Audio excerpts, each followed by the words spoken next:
আসসালামু আলাইকুম রহমতুল্লাহ। Golden commerce কেয়ারের ধারাবাহিক প্রক্রিয়ায় আজকে আমাদের আলোচনার বিষয় ট্যাক্সেশন ইন বাংলাদেশের কর বিধি। টপিক: আর্থিক পরিসম্পদ হতে আয়। আর্থিক পরিসম্পদ হতে আয় সাধারণত এই টপিক হতে প্রত্যেকবারই ম্যাথ আসে। এর আগের ক্লাসে আমরা 1 নম্বর পার্ট নিয়ে আলোচনা করেছিলাম। আজকে আমাদের ধারাবাহিক প্রক্রিয়ার 2 নম্বর পার্ট নিয়ে আলোচনা করব। 2 নম্বর পার্টটি আমাদের একটি গুরুত্বপূর্ণ ম্যাথ সলভ করা হবে। সবাই 2 নম্বর পার্টটি দেখলে অনেকগুলো ম্যাথ সলভ করতে পারবেন ইনশাআল্লাহ। 2 নম্বর পার্টে আমরা সমস্যা 2 নম্বর ম্যাথটি নিয়ে আলোচনা করব। এই ম্যাথটির আমরা কোশ্চেনটি কমার্স পাবলিকেশন, মিলেনিয়াম পাবলিকেশন অথবা ব্যতিক্রম সাজেশনের থেকে হতে নিতে পারি।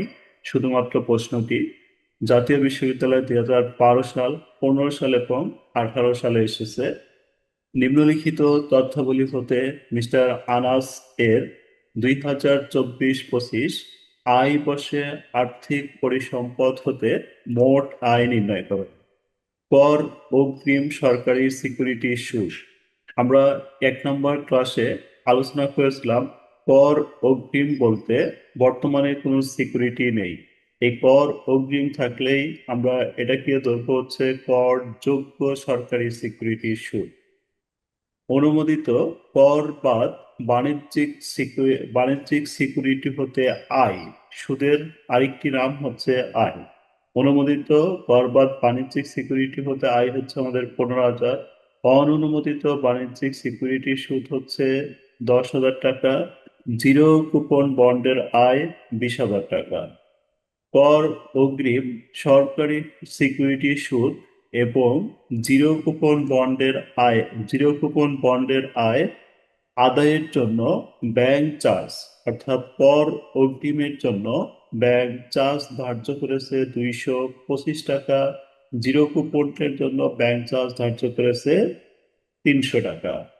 বাণিজ্যিক সিকিউরিটির সুদ আদায়ের জন্য ব্যাংক কমিশন বা চার্জ 700 টাকা কর্তন করেছে। এখানে বাণিজ্যিক সিকিউরিটি আমাদের দুইটি রয়েছে। এই দুইটির জন্যই অনুমোদিত এবং অননুমোদিত। এই দুইটির জন্যই ব্যাংক দুইটি একত্রে 700 টাকা চার্জ কর্তন করেছে। এছাড়াও অনুমোদিত বাণিজ্যিক ঋণপত্র ক্রয়ের জন্য 6% সুদে 1,20,000 টাকা ঋণ গ্রহণ করা হয়েছে। অনুমোদিত বাণিজ্যিক সিকিউরিটি সুদের সাথে তাহলে আমাদের কাজ হবে দুইটি। একটি হচ্ছে ব্যাংক কমিশন একটি খরচ, এবং আমরা একটি ঋণ করেছিলাম 6% সুদে 1,20,000। এই 1,20,000-এর উপরে 6% বললে আমরা আরেকটি সুদ বের করে দুইটি খরচ যোগ করে দিই। আমরা যদি সমাধানটা দেখি, মিস্টার করদাতা মিস্টার আনাস, আয় বর্ষ 2024-2025, কর বর্ষ 2025-26। আর্থিক পরিসম্পদ হতে আয় নির্ণয়। আর্থিক পরিসম্পদ হতে আয় নির্ণয়। এরপর আমরা সেম একটা ছক কাটবো। বিবরণ: টাকা টাকা। আর্থিক পরিসম্পদ হতে আয় ধারা ধারা 62 থেকে 65। আর্থিক পরিসম্পদ হতে আয়ের এই ধারাটা অবশ্যই আমাদের লিখতে হবে। এরপরে আমরা ম্যাথটা শুরু করতে পারবো। আমাদের প্রথমে যেটা রয়েছে কর অগ্রিম সরকারি সিকিউরিটি সুদ। আমরা জানি কর অগ্রিম বলতে কোনো সিকিউরিটি নেই। এটাকে আমাদের ধরতে হবে করযোগ্য সরকারি সিকিউরিটি সুদ। করযোগ্য সরকারি সিকিউরিটি সুদ আমাদের এখান থেকে 10% কর কর্তন করা হয়েছে।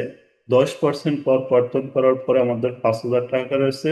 তাহলে এই টাকা থেকে আমাদের টোটাল টাকা বানাইতে হবে। টোটাল টাকা বানানোর জন্য 10% কর কর্তন মানে এখানে আমাদের টাকা রয়েছে হচ্ছে 90%। তাহলে 90%-এর ভ্যালু যদি 5,000 টাকা হয়, টোটাল ভ্যালু আমাদের ছিল 100। 100%-এর ভ্যালু কত?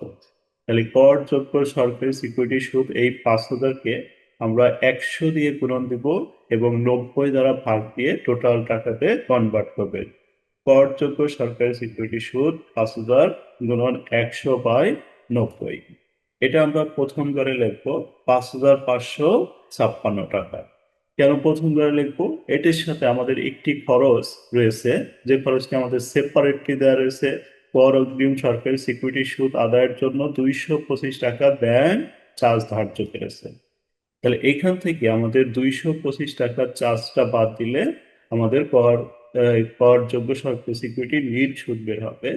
তাহলে বাদ ব্যাংক চার্জ 225, এই 225 টাকা বাদ দিয়ে যে টাকা থাকবে এটা আমরা ফাইনাল করে দিব।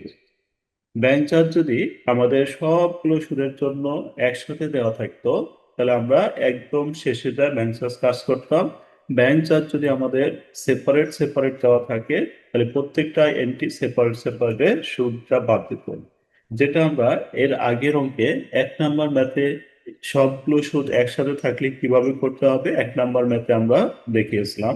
1 নাম্বার ম্যাথটি আমাদের YouTube channel golden commerce care দেওয়া রয়েছে, সবাই এখান থেকে দেখে নিতে পারেন। এরপরে আমাদের রয়েছে 2 নম্বর, অনুমোদিত বাণিজ্যিক সিকিউরিটি সুদ। অনুমোদিত বাণিজ্যিক সিকিউরিটি সুদে আমরা সেম কাজ করব। অনুমোদিত বাণিজ্যিক সিকিউরিটি সুদ 15,000 টাকা দেওয়া রয়েছে। এই 15,000-এর সাথে আমরা করবো হচ্ছে গুণন 100/90। এটাও আমরা অনুমোদিত বাণিজ্যিক সিকিউরিটি সুদটাও আমরা জাস্ট প্রথম ঘরে লিখবো। প্রথম ঘরে লিখবো হচ্ছে আমাদের 16,667 টাকা। এই অনুমোদিত বাণিজ্যিক সিকিউরিটি সুদের সাথে আমাদের যেটা রয়েছে, অনুমোদিত বাণিজ্যিক সিকিউরিটি সুদের সাথে আমাদের যে কাজটা করতে হবে এটি হচ্ছে, এটার সাথে আমাদের অনুমোদিত বাণিজ্যিক সিকিউরিটির সাথে দুইটি খরচ রয়েছে। একটি হচ্ছে ব্যাংক কমিশন দেওয়া রয়েছে 700 টাকা, ব্যাংক কমিশন দেওয়া রয়েছে 700 টাকা, এবং আরেকটি হচ্ছে আমাদের ব্যাংক কমিশন। এই ব্যাংক কমিশন বাবদ 700 টাকা দেওয়া রয়েছে কোন সুদকে কেন্দ্র করে? বাণিজ্যিক সিকিউরিটি সুদ। বাণিজ্যিক সিকিউরিটি মানে অনুমোদিত এবং অননুমোদিত দুইটির সাথেই আমাদের এই 700 টাকা রয়েছে। আর আরেকটি বলেছে এছাড়াও অনুমোদিত বাণিজ্যিক সিকিউরিটির ক্রয়ের জন্য ব্যাংক হতে 6% সুদে এত টাকা ঋণ গ্রহণ করা হয়েছে। তাহলে আমাদের কি করতে হবে? আমাদের এই যে বাণিজ্যিক সিকিউরিটির সাথে দুইটি খরচ রয়েছে, একটি একটি হচ্ছে আমাদের, একটি হচ্ছে 700 এবং একটি হচ্ছে ব্যাংক চার্জ। এই 700 টাকা আবার দুইটি অনুমোদিত এবং অননুমোদিত দুইটির সংমিশ্রণে রয়েছে। তাহলে একটির জন্য কত? এই দুইটির যোগফল হচ্ছে আমাদের কত? 15,000, 10,000, 25,000।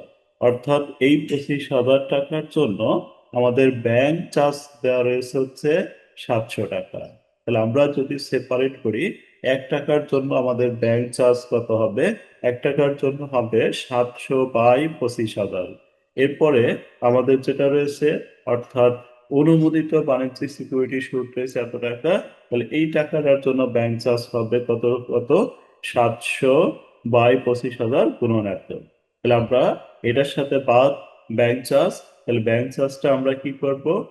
25,000 না রেখে আমরা দুইটি মোটা অঙ্কিত করে, এটা মোটা অঙ্কিত হবে কিন্তু অননুমোদিত মোটা অঙ্কিত হবে না। তাহলে আমাদের এই নিচেরটা একটু পরিবর্তন হবে। নিচেরটা হচ্ছে আমাদের, তাহলে প্রথমটা হচ্ছে ব্যাংক চার্জ লিখবো 700, ব্যাংক চার্জ 700, তারপরে গুণন হবে যে সুদ বের করব আমরা অনুমোদিত বাণিজ্যিক সিকিউরিটি সুদ। অনুমোদিত বাণিজ্যিক সিকিউরিটি সুদ এখানে 15,000 ছিল, এটির পরিবর্তে আমরা মোটা অঙ্কিত করার পর যেটা আসবে এটা লিখবো। আর নিচে হলো মোট সুদ। তাহলে মোট সুদ বলতে এখানে হলো অনুমোদিত এবং অননুমোদিত। অনুমোদিত বাণিজ্যিক সিকিউরিটি সুদটা আমাদের আহ গুণন করতে হবে 10/9 দিয়ে। 10/9 দিয়ে গুণন করে যেটা আসবে এটা নিব, এবং অননুমোদিতটা এইখান থেকে কোনো কর কর্তন করা হয়নি, এই জন্য এটা সরাসরি লিখবো। দুটি যোগ করলে আমাদের এখান থেকে ব্যাংক চার্জটা বের হবে। তাহলে ব্যাংক চার্জ আমরা এখান থেকে বিয়োগ করব। আরেকটি রয়েছে আমাদের, এই অনুমোদিত বাণিজ্যিক সিকিউরিটি করার জন্য 6% সুদে 1,20,000 টাকা ঋণ করা হয়েছে। তাহলে আমরা লিখবো 1,20,000 গুণন হচ্ছে 6%। তাহলে এটার সাথে আমাদের আসবে হচ্ছে 6,700। এই দুইটি মিলে আমরা এখান থেকে বিয়োগ করব, বিয়োগ করলে আমাদের অনুমোদিত বাণিজ্যিক সিকিউরিটি নিট সুদটা বের হবে। এরপরে আমাদের রয়েছে অননুমোদিত বাণিজ্যিক সিকিউরিটি সুদ। তাহলে অননুমোদিত বাণিজ্যিক সিকিউরিটি সুদের সাথে আমাদের খরচ রয়েছে জাস্ট একটি, অর্থাৎ এই 700 টাকা অননুমোদিত বাণিজ্যিক সিকিউরিটি সুদের সাথে আমাদের জাস্ট এই 700 টাকা খরচ রয়েছে, এটা হলো বাণিজ্যিক সিকিউরিটি মানে অনুমোদিত সাথেও রয়েছে এবং অননুমোদিত সাথেও রয়েছে। কিন্তু এই ব্যাংক এই টাকাটা আমাদের অনুমোদিত বাণিজ্যিক সিকিউরিটির সাথে রয়েছে, এই জন্য অনুমোদিতর সাথে আমাদের দুইটি খরচ হবে, আর অননুমোদিতর সাথে আমাদের শুধুমাত্র ব্যাংক কমিশনটাই হবে। তাহলে এটার সাথে ব্যাংক কমিশন বের করার জন্য আমরা এটার নিয়মেই দিব, শুধুমাত্র 10,000 দিয়ে গুণন দিব, জাস্ট আগের নিয়মেই করবো, 10,000 দিয়ে গুণন দিব। যেমন এখানে আমরা লিখবো হচ্ছে এভাবে যে ব্যাংক চার্জ, তাহলে ব্যাংক চার্জ এই 700 ঠিক থাকবে, উপরে হবে আমাদের 10,000, নিচেরটাও ঠিক থাকবে। তাহলে ব্যাংক চার্জ বের হলো, এই ব্যাংক চার্জটা বাদ দিয়ে আমরা ফাইনাল ভাবে দিয়ে দিব। এরপর আরেকটি এন্ট্রি রয়েছে আমাদের জিরো কুপন বন্ডের আয়। তাহলে জিরো কুপন বন্ডের আয়ের সাথেও আমাদের একটি খরচ দেওয়া রয়েছে 300 টাকা। আমরা এটি মনে রাখবো, যেটা যে সুদটা সম্পূর্ণ অকার্যত হবে, এই সুদের সাথে এই খরচের কোনো কাজ হবে না। তাহলে আমাদের জিরো কুপন বন্ডের আয় বা জিরো কুপন বন্ডের সুদ, এটা দেখা মাত্রই আমরা সম্পূর্ণ অকার্যত করব। তাহলে লিখবো জিরো কুপন বন্ডের আয়। জিরো কুপন বন্ডের আয় এটা প্রথম ঘরে লিখবো। তো প্রথম ঘরে আমরা বসিয়ে দিব জিরো কুপন বন্ডের আয় বাদ অকরধার্য সম্পূর্ণ। অকরধার্য সম্পূর্ণ বলতে উপরে যে টাকা আছে এই টাকাই করবে, এখানে এর সাথে ব্যাংক চার্জের কোনো কাজ নেই, অর্থাৎ ব্যাংক চার্জটা বাদ দিয়ে এখানে আমরা জিরো বসিয়ে দেব। আর জিরো বসলে আমাদের আর্থিক পরিসম্পদ হতে মোট আয়, আর্থিক পরিসম্পদ হতে মোট আয়, এর যোগফলগুলো করবো। এরপর কিছু টিকা লিখে দিতে হবে। কর অগ্রিম সরকারি সিকিউরিটি সুদ বলতে করযোগ্য সরকারি সিকিউরিটি সুদকে বোঝায়। করযোগ্য সরকারি সিকিউরিটি সুদ হতে 10% করকর্তন করতে হবে এবং অনুমোদিত বাণিজ্যিক সিকিউরিটি সুদ হতে 10% করকর্তন করতে হবে। জিরো কুপন বন্ডের সুদ বা জিরো কুপন বন্ডের আয় বর্তমানে সম্পূর্ণ অকরধার্য।